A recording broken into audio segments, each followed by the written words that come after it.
Assalamualaikum warahmatullahi wabarakatuh. Alhamdulillahirabbil alamin. Wassalatu wassalamu ala asyrofil anbiya'i wal mursalin sayyidina Muhammadin wa ala alihi wa sahbihi wa man tabi'ahum ila yaumil Amma ba'du, saya bersyukur sadri wa salli amri wa hlul 'uqdatam min lisani yafqahu qawli.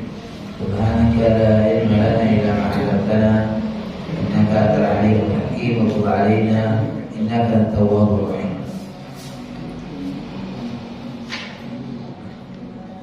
Ma'asyiral muslimin jamaah salat maghrib yang dirahmati Allah Subhanahu wa taala. Marilah kita memanjatkan puji syukur kepada Allah Subhanahu wa taala yang telah memberikan kesempatan kepada kita di malam ini untuk bersama-sama mengkaji fikih Islam, di mana pada malam ini pembahasan kita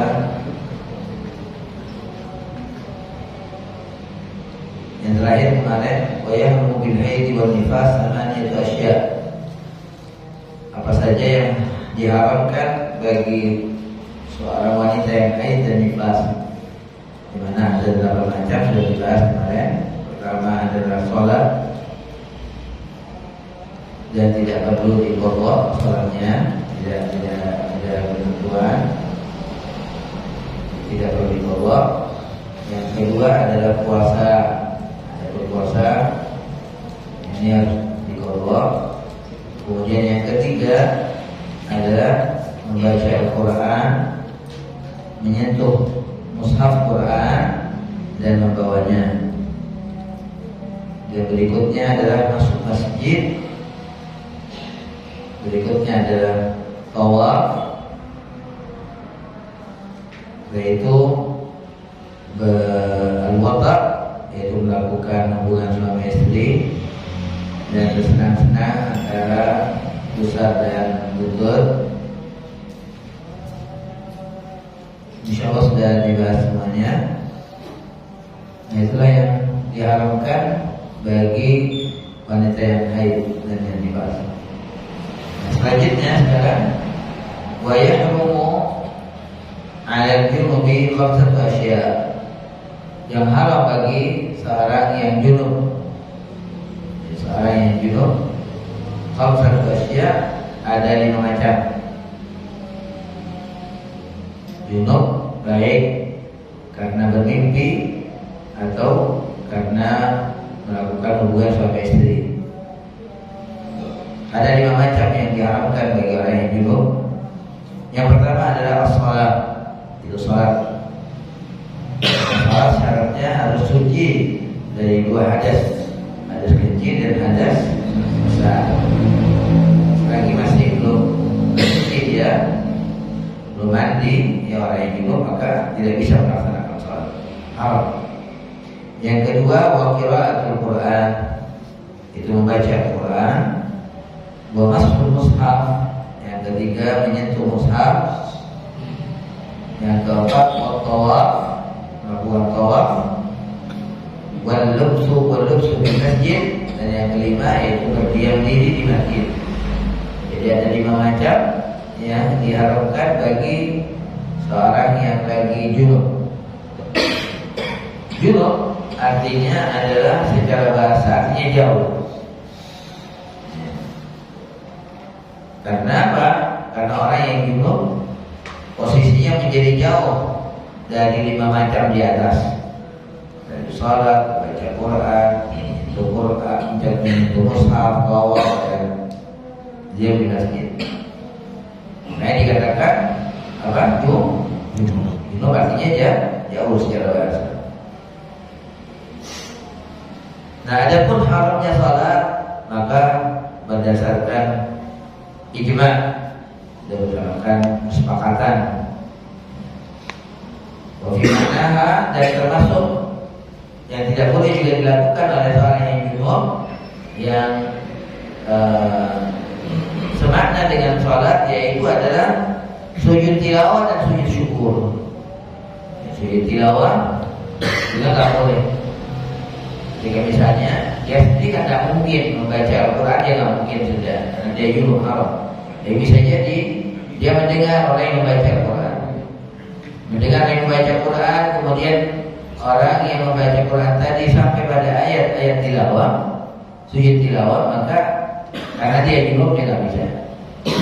Jadi juga termasuk yang diharamkan dikategorikan sholat atau sujud.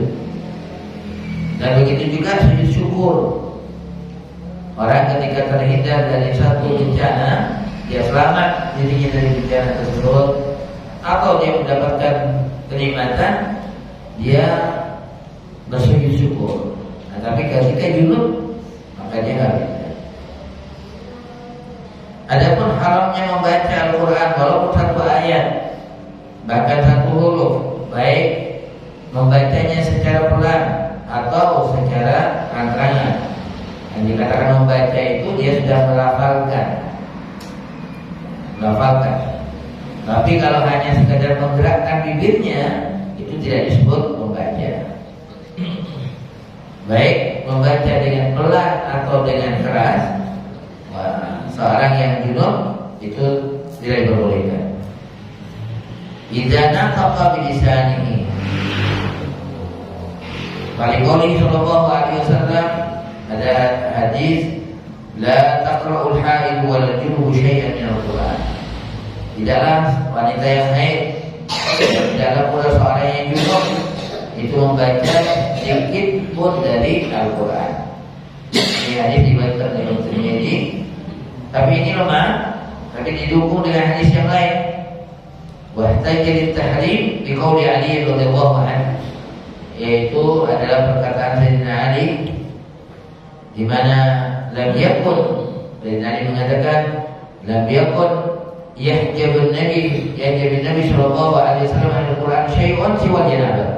Kata Sayyidina Ali, tidak ada yang menghalangi Rasulullah sallallahu alaihi wasallam untuk membaca Al-Quran kecuali junub. Ini ya yang sangat jelas sekali tentang haramnya membaca Al-Quran bagi seorang yang junub. Rawahu Abu Dawud wa Tirmidzi wa ghairuhu. Wa kana man al-junub al-qira'ah masyhurun bain sahabat. Dan di antara sahabat Rasulullah sallallahu alaihi wasallam, larangan membaca Al-Quran bagi seorang yang junub itu sudah masyhur, sudah diketahui dan dikenal bain sahabat radhiyallahu anhum, di antara sahabat-sahabat Rasulullah sallallahu alaihi wasallam.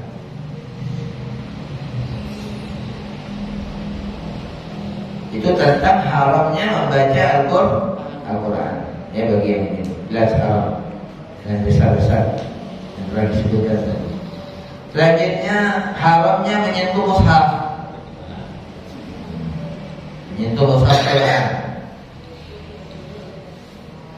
فإذا حرم المحدث بالجنب فإذا حرم على المحدث فإذا حرم على المحدث بالجنب أولى.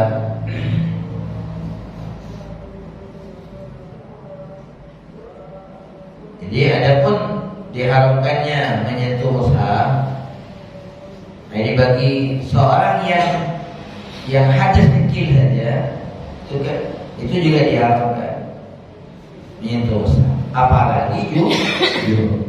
Ya, fal junubu aula, ini bukan junub tapi fal junubu aula.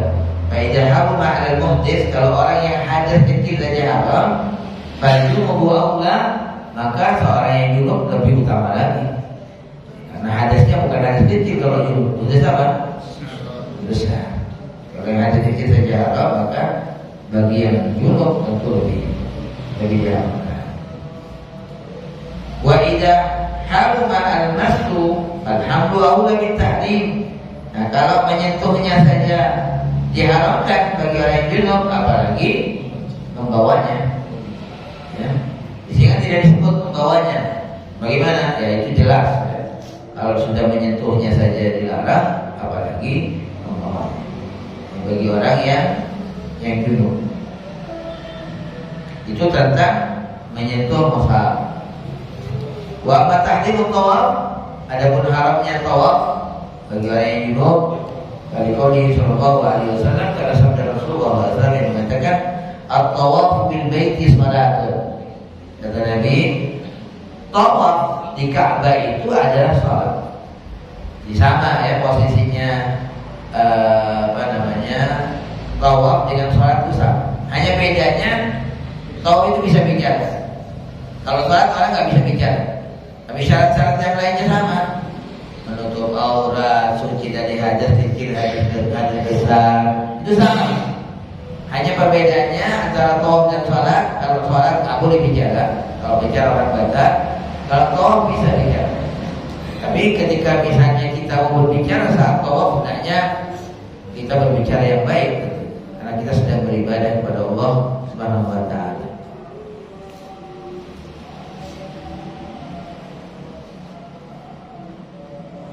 Ada riwayat yang lain, at-tawafu bi manzilatis shalah. Tawaf itu adalah kedudukannya yaitu dengan kedudukan salat, sama dengan kedudukan salat. Illa Allah Ta'ala halal fihi al-nutqa. Hanya saja Allah Subhanahu wa taala menghalalkan di dalam tawaf itu berbicara. Faman nataqa, siapa orang yang mau berbicara, fala yantiq illa bi khair, maka dia tidak mengucapkan kecuali yang baik. Qala al-Hakim sahih ala syartil.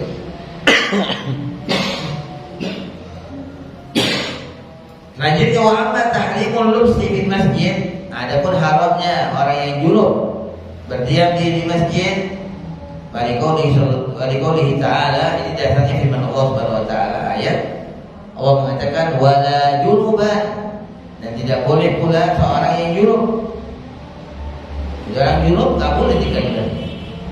Illa abiri sabilin hatta taghtasilu, kata Allah, kecuali hanya sekedar untuk menyeberang, lewat. Ya, illa abiri sabilin, enggak tinggal. Baik tinggalnya ini dengan berdiri atau duduk sama, nggak boleh, nggak diperbolehkan, haram. Berdiam di masjidnya dengan berdiri atau dengan duduk. Yang diperbolehkan bagi yang junub itu hanya illa abidi sabil, hanya sekedar lewat. Tapi kalau lewatnya berkali-kali ya tetap haram. Ini namanya lewat ya sekali. Kecuali kalau misalnya dia tidur di masjid, kemudian dia junub di masjid. Bisa jadi kan orang tidur di masjid kemudian bermimpi, ya junub, kemudian pintu masjid tertutup, nggak bisa keluar. Kecuali seperti itu gambarannya. Atau mau keluar di sana berbahaya, nah, ini dimaafkan. Ya, kalau keluar malam-malam ini berbahaya. Ada binatang buas atau apa misalnya, nah itu dimaafkan. Ya Allah mengatakan wala junuban illa abidi sabilin hatta taghtasil, sampai mandi gitu. Artinya la taqtaribu la taqrabu mawadhi'as shalah. Jadi jangan kalian mendekati tempat salat. Jadi orang yang junub. Kemudian ada hadis Nabi sallallahu alaihi wasallam yang mengatakan inni la uhillul masjida li haidin wala junubin. Kata Nabi SAW, aku tidak halalkan masjid itu bagi siapa? Bagi wanita yang haid dan seorang yang junub. Nabi SAW tidak mengatakan aku tidak menghalalkan. Artinya berarti kalau tidak halal berarti bagi wanita yang haid dan bagi seorang yang junub. Rawahu.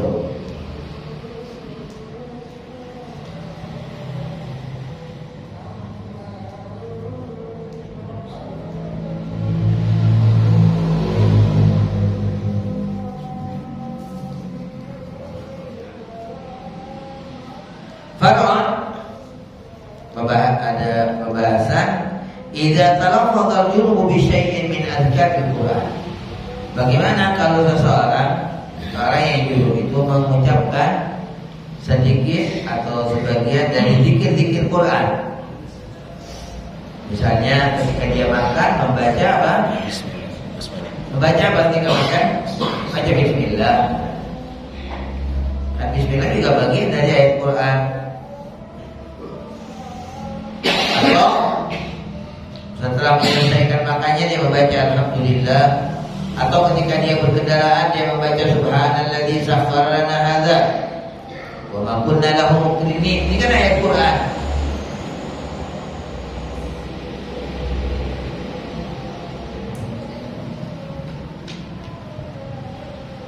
Ini bahasanya idza qasada dzikra faqat la yahrum. Kalau dia mengucapkan kalimat-kalimat Quran ya yang merupakan zikir kepada Allah Subhanahu wa taala, kalau dia bermaksud melafalkannya itu adalah bermaksud zikir, tidak apa. Jadi diniatkan berzikir. Ya, tidak apa. Tapi kalau diniatkan membaca Al-Quran, haram. Orang yang junub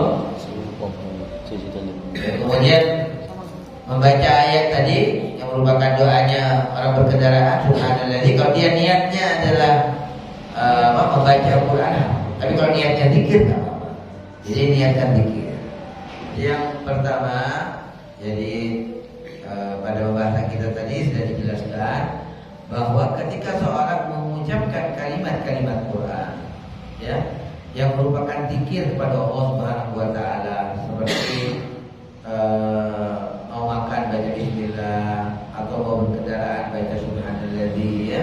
Nah, itu kalau dia bermaksud membacanya adalah bermaksud membaca Al-Quran, itu haram. Tapi kalau dia bermaksud zikir kepada Allah, maka tidak haram. Atau bermaksud kedua-duanya, bermaksud zikir dan bermaksud membaca Al-Quran, juga haram. Atau mutlak. Mutlak itu artinya tidak ada maksud apa-apa. Bagaimana kalau dia memutlakkan wa illam yaqsid syai'an, kalau enggak bermaksud sesuatu, enggak maksud berzikir, enggak bermaksud membaca Al-Quran, fajazama Syafi'i bi annahu la yahrum. Imam Syafi'i beliau memastikan enggak haram kalau dia enggak bermaksud apa-apa dari membacanya. Tapi kalau dia bermaksud membaca Al-Quran, haram. Atau bermaksud zikir dan Quran, itu haram. Yang enggak haram ketika dia bermaksud zikir. Ya, membacanya, melakukannya itu bermaksud berpikir. Itu tentang melafalkan kalimat-kalimat Quran. Kemudian yang berikutnya yaitu tentang orang yang junub, dia lupa kalau dia junub, atau dia tidak tahu kalau dia junub, dia salat. Ya, dia salat. Ya, maka karena nggak tahu atau lupa, ya, maka tidak haram sholat yang dia lakukan. Tapi kalau sengaja dia junub, dia sholat, tidak haram. Tapi kalau nggak tahu atau lupa, maka kemudian ketika dia tahu kalau junub dan dia sudah sholat, dia harus mengulangi sholatnya. Karena sholatnya nggak sah. Sholat dalam keadaan junub nggak sah. Dia harus mengulangi sholat. Dia tahu, dia baru tahu, ternyata saya tadi malam dulu di sarungnya ada bahasa, misalnya. Tapi dia tahunya setelah sholat, bagaimana? Ya dia ulangi sholat. Kalau dia sudah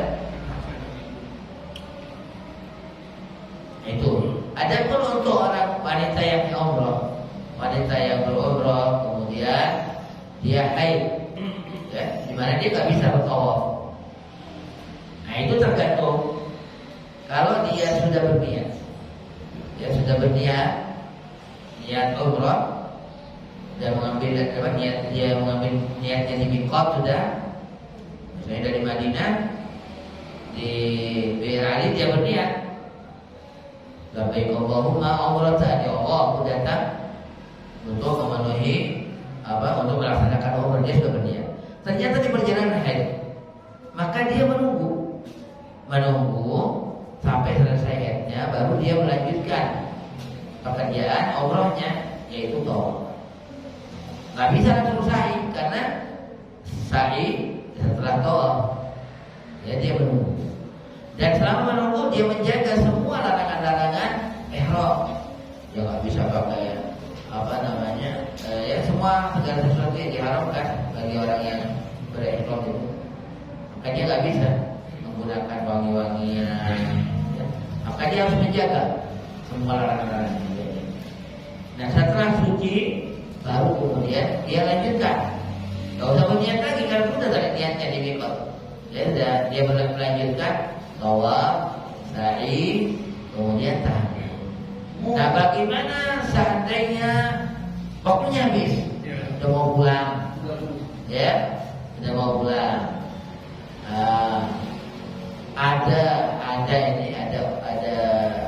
ulama yang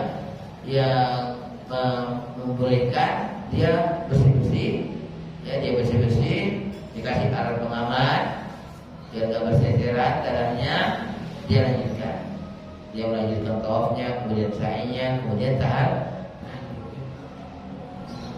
Itu kalau memang berkaitan dengan jadwal atau dengan waktu.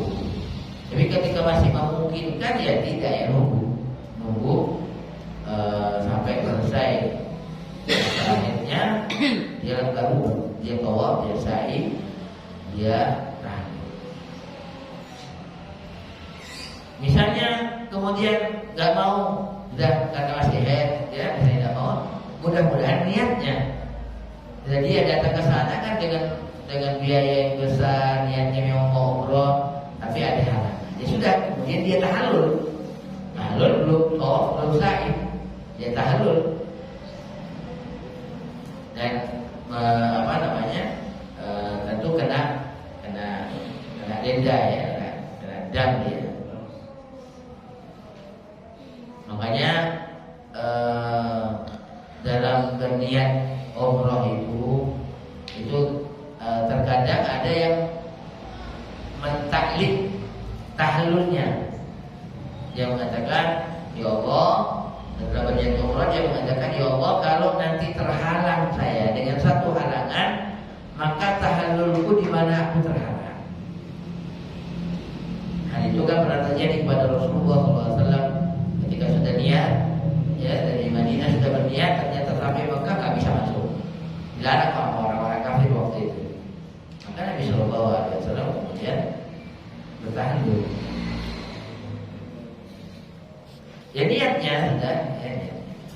Jadi kalau mau ngambil pendapat yang tadi yang membolehkan dia bersuci, bersih-bersih, dibersihkan, kemudian dia tutup, kemudian dia lanjutkan. Itu kalau berkaitan dengan waktu kepulangannya. Coba seperti itu. Allah Ta'ala a'lam. Walaupun biasanya orang lahir itu kan di awal kan sangat terus sekali. Kalau karena waktu untuk bersih-bersih, kemudian pakai yang bersih juga dilakukan beli. Ya, itu kalau mengambil pendapat yang membolehkan.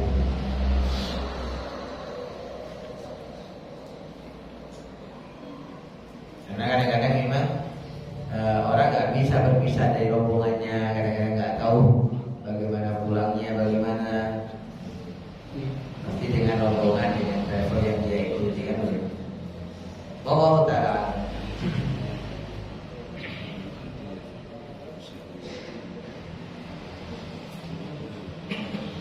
Nah, itu yang diharamkan bagi orang yang junub. Ya, ada 5 apa saja? Pertama, sholat. Yang kedua, baca Quran. Yang ketiga, menyentuh mushaf. Yang keempat, berdiam diri di masjid. Berdiam di masjid. Selanjutnya, Serambi. Sekarang banyak masjid yang serambinya besar gitu. di sama kalau bagian dari masjid dia termasuk masjid. Wa yahrumu 'alal muhditsi thalathata asya'. Sekarang bagi orang yang hadas kecil, apa saja yang haram? Nah, itu yang diharamkan ada 3 macam.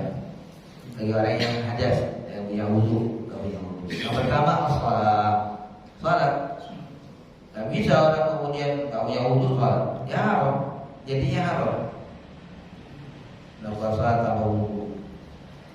Kemudian yang kedua, tawaf. Tidak boleh juga dilakukan oleh orang yang yang punya wudu atau hadas kecil bertawaf. Yang ketiga, wa masul mushaf wa hamluhu, menyentuh mushaf dan membawanya. Ya, jadi kan kita diberi rukhsah dalam perjalanan, diberi rukhsah bisa menjamak salatnya. Jadi kalau kita berangkatnya sebelum zuhur misalnya, maka nanti diakhirkan zuhurnya pada waktu asar. Jadi dijamak, dikumpulkan zuhur dengan asar. Dan tentunya ya dengan syarat-syaratnya tetap suci dari hadas, pakaiannya bersih dari najis, tempat dan sebagainya. Bukan dalam apa namanya? Jadi bisa melakukan rukhsah itu tadi. Dispensasi yang Allah berikan untuk dijamak. Waktu masuk sholat zuhur dia nggak sholat. Nah, nanti ketika asar, dia jamak. Dia sholat zuhur, kemudian dia sholat asar. Ini dijamak.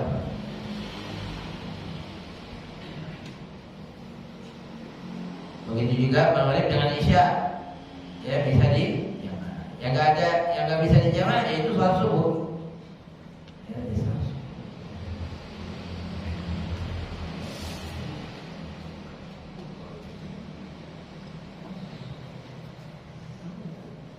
Dan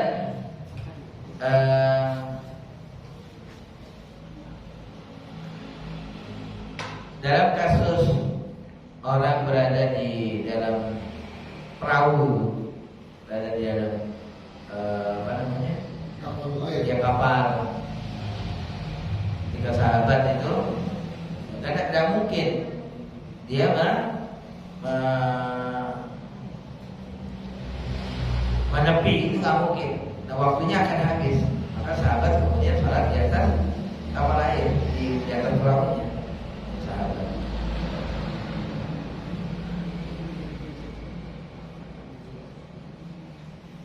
Memang Rasulullah SAW beliau melakukan sholat wajibnya itu dia turun, nggak melakukan di atas kendaraannya.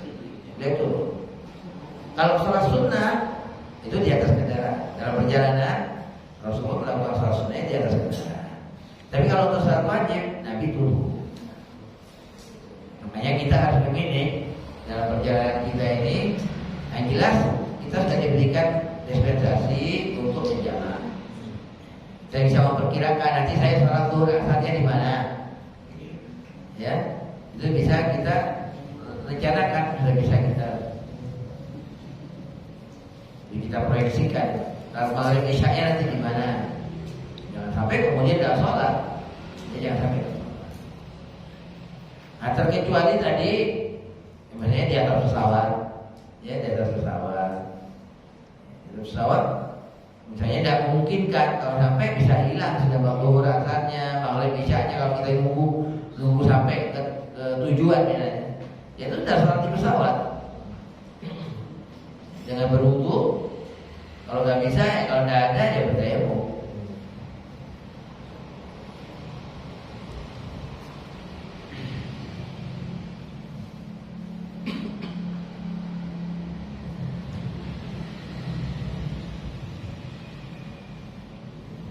Nah, itu bisa dikiaskan kepada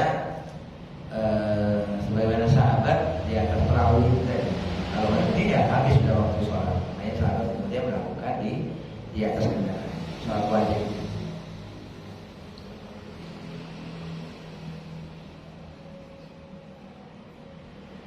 Jadi tetap sholat ini adalah merupakan kewajiban yang sudah ditentukan oleh Allah Subhanahu wa taala waktunya. Ya, inna sholata kanat 'alal mu'minina kitaban mawquta. Sholat itu sudah ditentukan oleh Allah Subhanahu wa taala waktunya. Secara hukum asalnya ya zuhur pada waktu zuhur, asar pada waktu zuhur, pada waktu asar ya, dan seterusnya. Nah, tetapi Allah Ta'ala memberikan keringanan kepada kita dalam perjalanan, yaitu bisa kita jamak, baik jamak takdim atau jamak takhir. Ya, dengan ditarik asarnya ke zuhur atau zuhurnya ke asar.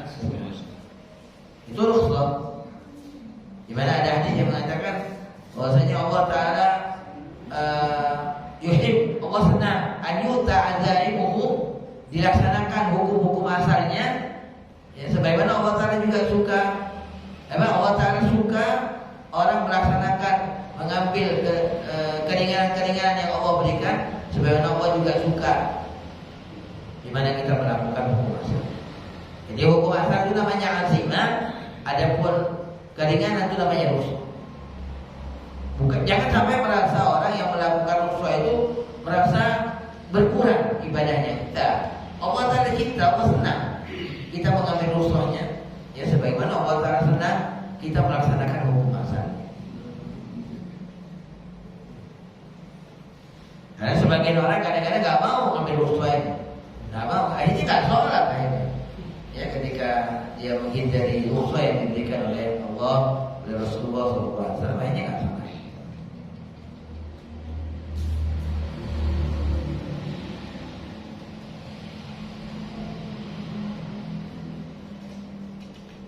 Nah, jadi yang haram dilanjutkan, jadi haram bagi orang yang punya hadas kecil 3 macam tadi. Pertama adalah salat, wa sujud syukur wa tilawah ke salat, sama sujud syukur dan tilawah ini seperti salat sehingga bisa dilakukan. Wa kadza salatul jenazah, begitu juga salat jenazah. Ya, orang yang punya hadas kecil tidak bisa melakukan salat jenazah. Dalam hadis dikatakan la yaqulullahu salatan bi ghairi tahurin. Allah Ta'ala tidak menerima salat dengan tanpa wudu, wudu yang tidak suci. Wala sadaqatan min ghulurin, dan Allah Ta'ala tidak menerima sedekah yang didapat dari pencurian.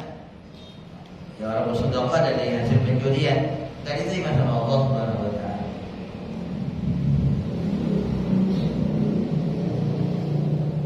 Adapun haramnya tawaf, ya sabda Nabi Shallallahu Alaihi Wasallam yang hadas itu at-tawaf bil baiti salat, sama dasarnya ya. Maksudnya tawaf di rumah Allah itu adalah salat. Menyentuh mushaf, firman Allah Ta'ala mengatakan la yamassuhu illa al-mutahharun. Tidak menyentuh terhadap Al-Quran ini, terhadap mushaf itu atau terhadap Quran, kecuali al-mutahharun, orang-orang yang disucikan. Ya. Wal Quran la yasihhu massuhu. Baqali wa bidarurah al-Quran al-kitab. Nah, kalau Quran yang dimaksud ada di Lauhul Mahfuz, Quran yang ada di Lauhul Mahfuz tentunya nggak bisa disentuh itu. Bagaimana menyentuhnya? Kita semua nggak bisa. Ya. Kecuali malaikat yang bisa menyentuh di situ. Nah, kata Allah Ta'ala, fi suhufin mukarramah marfu'atin mutahharah. Ia berada dalam lembaran-lembaran yang mulia, ya, yang tinggi dan disucikan. Bi'aidi sawara, di tangan-tangan para duta-duta besar Allah, para malaikat. Maka yang dimaksud la yamassuhu mutahharun di sini bahwa di bibit tahar adalah murad al-kitab. Bahwa yang dimaksud adalah kitab Quran yang ada itu, mushaf Quran itu. Wa huwa aqrabu madhkurin. Wa audu ila Lauhil Mahfuz mamnu' li'annahu ghairu munazzal. Ya kan, mengembalikan kata gantinya tidak menyentuhnya kecuali orang-orang yang suci dikembalikan kepada Quran yang dimaksud ada Lauhul Mahfuz, yaitu di sini dikatakan mengembalikannya kepada Lauhul Mahfuz mamnu' li'annahu ghairu munazzal, yang nggak bisa karena dia nggak diturunkan. Wala yumkin an yurad bil mutahharina bil malaika. Dan juga tidak bisa diartikan yang disucikan yang maksud malaikat. Ya annahu nafyun wa asbat. Karena di situ dalam kalimat la yamassuhu illal mutahharun, di situ ada kalimat yang menafikan, kemudian ada kalimat yang menetapkan illal mutahharun. Wasama laisa fiha ghair mutahhar. Kalau yang dimaksud Quran yang ada di Mahfuz, yang di langit semuanya suci, enggak ada yang enggak suci. Makanya kan ketika la yamassuhu illal mutahharun itu lebih kepada maksudnya kitab Quran. Al-mutahharun berarti orang yang sudah disucikan, bukan malaikat, karena yang dimaksud adalah kitab Quran yang ada di kita.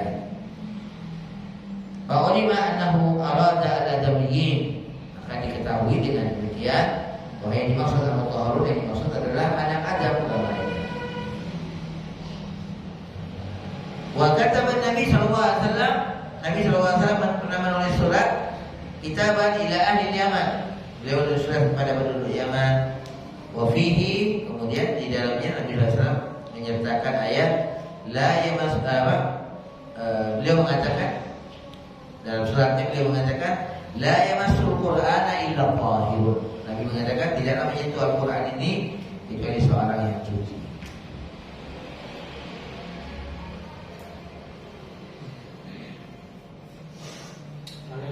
Ya. Syukur tadi kan dilarang kondisi baik kecil maupun besar. Apa itu? Sujud syukur. Ya. Tapi kadang sujud syukur itu kan spontanitas, iya kan? Kadang Ya, kita mau betul. nah, itu kan mengumpulkan terus sujud syukur. Atau dalam kondisi tidak pakai Allah. Tiba-tiba dapat kabar gembira, kan? Sujud syukur itu harus dalam kondisi bersih. Berwudu. Menyaudu. Jadi memang sebagian ulama mengkategorikan sujud syukur itu dan sujud tilawah adalah seperti sholat. Ada yang mengkategorikan. Walaupun ada pendapat yang tidak mengkategorikan itu. Ya karena tadi itu, ya.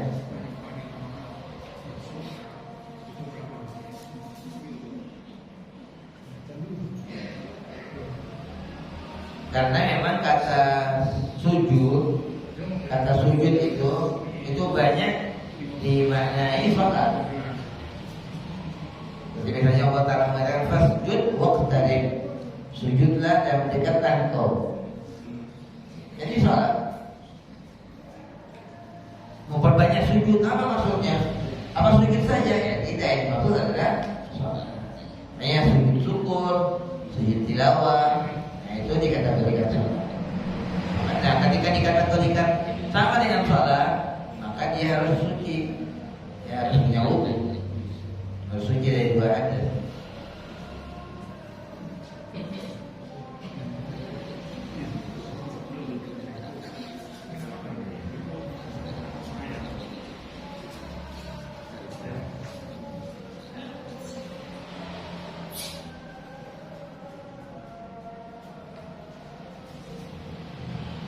Wa yahrumu masuk sunduk wal khalitah allati fihima al-mushaf, dan haram juga menyentuh sampulnya atau kotaknya Quran misalnya.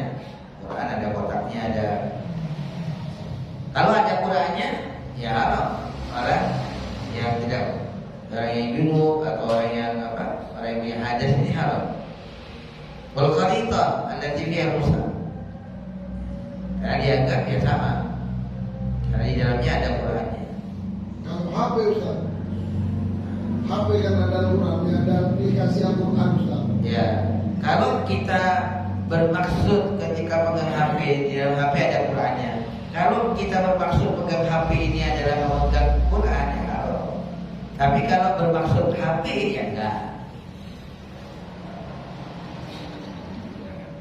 Sama halnya, ini kan HP ini seperti lemari kan.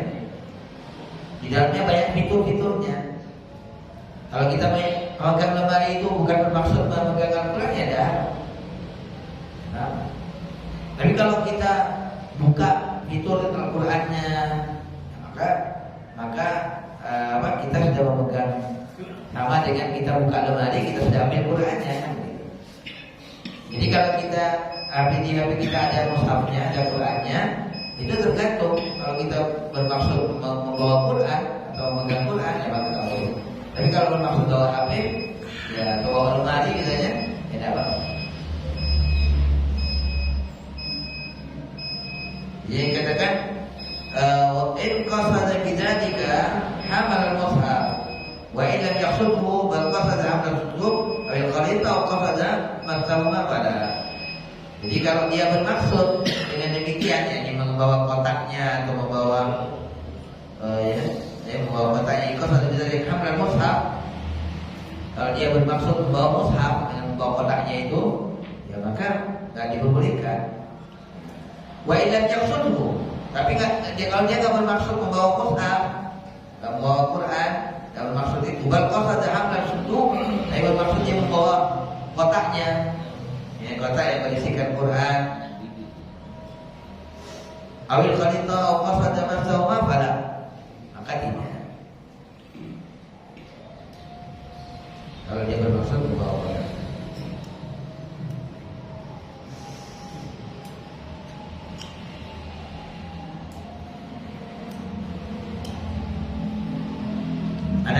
mahalnya membawa, nanti kami itu ya, adapun mahalnya membawa bagi anda af'ash minal mas itu lebih. Kalau sudah menyentuhnya nggak boleh, maka membawanya lebih lagi.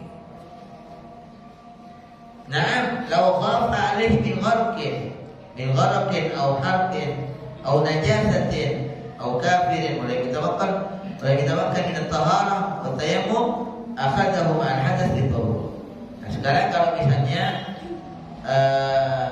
dia khawatir Qur'annya jatuh, tenggelam misalnya, atau terbakar, atau dipegang oleh seorang yang kafir, atau khawatir Qur'annya tadi terkena najis, mushaf Qur'annya, gimana dia nggak punya kesempatan untuk bisa berwudu, maka nggak apa-apa, dia pegang Qur'annya karena darurat, ya, darurat.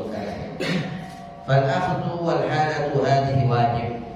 Maka mengambil Quran dalam kondisi seperti itu wajib walaupun tidak punya wudu.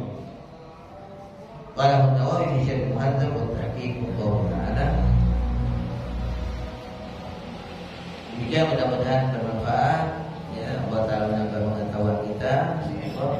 Amin ya rabbal alamin. Assalamualaikum warahmatullahi wabarakatuh.